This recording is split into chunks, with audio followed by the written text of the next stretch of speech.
Pourquoi ils en veulent tellement aux musulmans? Parce que la religion musulmane, c'est une religion qu'ils n'arriveront pas à détourner. Une religion de sagesse, de conviction, et ils n'arriveront pas à la mettre dans leur poche. Moi, je suis chrétien, mais la religion chrétienne, les chrétiens, tu peux les endormir facilement. Tu peux les endoctriner. Bon, dans cette vidéo, vous avez un kafir, donc quelqu'un qui n'est pas de l'islam, qui nous explique une réalité qui, si c'est nous, par exemple moi, qui l'expliquais, à ce moment-là, vous aurez eu une tonne de croix en commentaire avec des drapeaux français qui auraient essayé de contredire quoi que ce soit. Mais la vérité, c'est que oui, l'islam, c'est le dernier rempart au nouvel ordre mondial. Nouvel ordre mondial, je vous fais pas de dessin, je vous laisse deviner qui est au-dessus de tout ça. Encore un certain peuple, circoncis également, mais pas nous, les autres. Et je vais pas donner davantage de détails, sinon on va encore dire que je parle beaucoup trop souvent des juifs. Et oui, les musulmans, ceux qui font au moins l'effort d'essayer d'aimer la sunna du messager, eux, ils sont beaucoup trop dangereux pour ces gens.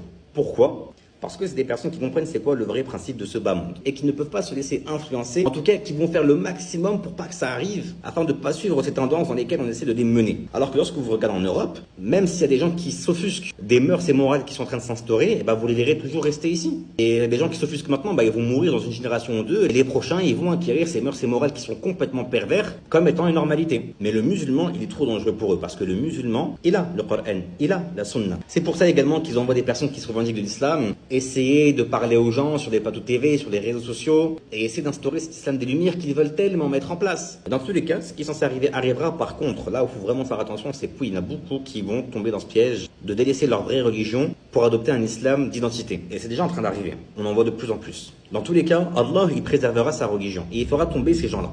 Mais est-ce que toi tu vas tomber avec ces gens-là ou est-ce que tu feras partie de ceux qui les feront tomber? Sachant que le groupe de ceux qui les feront tomber, il sera minoritaire. Ce ne sera pas la majorité.